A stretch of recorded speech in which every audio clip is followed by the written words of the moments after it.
Bir Allahın yer üzündə bəzi bəndələri var. Onlar cəmaatın çətinliklərini həll eləmək, istəklərini yerinə yetirmək üçün çalışırlar. Rəhmətdirlər cəmaat üçün. Başqalarına xidmət edirlər. İşi gücü cəmaatın hacətini yerinə yetirməkdir. Çox gözəl insanlardırlar. Çox gözəl, cəmaata xidmət edir, düyünləri açmaqla məşğuldurlar.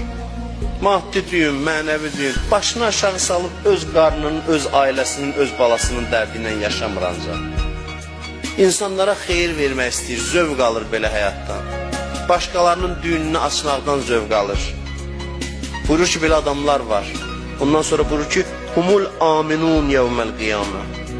Onlar qiyamət gününün əmin-amanlığında olanlardır. O adamlar ki, cəmaatın müşküllərinin həlli üçün çalışır, pulu ilə, malı ilə,